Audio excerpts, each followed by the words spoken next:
പ്രതിപക്ഷ നേതാവ് പിണറായി വിജയൻ സഞ്ചരിച്ച വാഹനത്തിന്റെ ഡ്രൈവറെ പോലീസ് കയ്യേറ്റം ചെയ്തതായി പരാതി. AKG സെന്ററിലെ ഡ്രൈവറായ PK അനൂപാണ് DGPക്ക് പരാതി നൽകിയത്. ശനിയാഴ്ച പിണറായിയെ തിരുവനന്തപുരം റെയിൽവേ സ്റ്റേഷനിൽ കൊണ്ടുവിടാൻ പോയപ്പോൾ പോലീസുകാർ കഴുത്തിന് പിടിച്ചു തള്ളിയെന്ന് അനൂപ് പരാതിയിൽ പറയുന്നു. വിജിൻ വായാന്തോട് ചേരുന്നുണ്ട്. വിജിൻ, എന്താണ് ഉണ്ടായത്? എന്താണ് അനൂപിന്റെ പരാതി?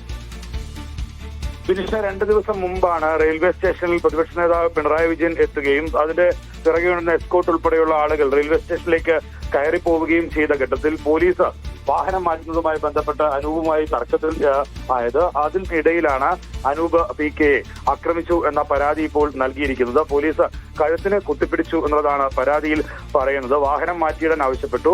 1 മിനിറ്റോ 2 മിനിറ്റ് നേരം മാത്രമാണ് വാഹനം അവിടെ ഉണ്ടായിരുന്നത്. പ്രതിപക്ഷ നേതാവ് വന്ന വാഹനമാണ് എന്നറിഞ്ഞിട്ടും ഇത്തരത്തിൽ ഡ്രൈവറോട് കയർക്കുകയും ഡ്രൈവറെ ആക്രമിക്കുകയും പോലീസ് ചെയ്തു എന്നുള്ളതാണ് നിലവിൽ അനൂപ് പരാതിയായി നൽകിയിരിക്കുന്നത്. AKG സെന്ററിലെ വാഹനമാണ് നിലവിൽ പിണറായി വിജയൻ ഉപയോഗിച്ചുകൊണ്ടിരിക്കുന്നത്. പ്രതിപക്ഷ നേതാവ് എന്ന നിലയിൽ സർക്കാരിന്റെ വാഹനം നിലവിൽ ഇപ്പോൾ ലഭ്യമായിട്ടില്ല. വസതിയും അദ്ദേഹം വസതിയിലേക്ക് മാറിയിട്ടുമില്ല. അങ്ങനെ AKG സെന്ററിലെ വാഹനമാണ് നിലവിൽ ഉപയോഗിച്ചുകൊണ്ടിരിക്കുന്നത്. ആ വാഹനത്തിലെ ഡ്രൈവറായ അനൂപ് PKയെ ഇത്തരത്തിൽ പോലീസുകാർ റെയിൽവേ സ്റ്റേഷനിൽ വെച്ച് ആക്രമിച്ചു എന്നുള്ള പരാതിയാണ് നിലവിൽ നൽകിയിരിക്കുന്നത്. DGPക്ക് ആണ് പരാതി നൽകിയിരിക്കുന്നത്. ഈ പരാതി ഏതെങ്കിലും തരത്തിൽ ഫോർവേഡ് ചെയ്തോ എന്ന കാര്യത്തിൽ ഒരു വ്യക്തത DGPയുടെ പോലീസ് ആസ്ഥാനത്ത് നിന്ന് വന്നിട്ടില്ല. എന്തായാലും ഇക്കാര്യത്തിൽ അന്വേഷണം നടക്കുമെന്നുള്ളതാണ് മനസ്സിലാക്കാൻ കഴിയുന്നത്.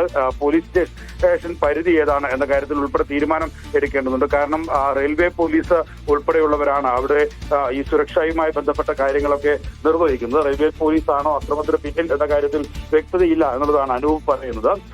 എന്തായാലും തമ്പാനൂർ പോലീസായിരിക്കും ഒരുപക്ഷെ കേസ് രജിസ്റ്റർ ചെയ്യുക.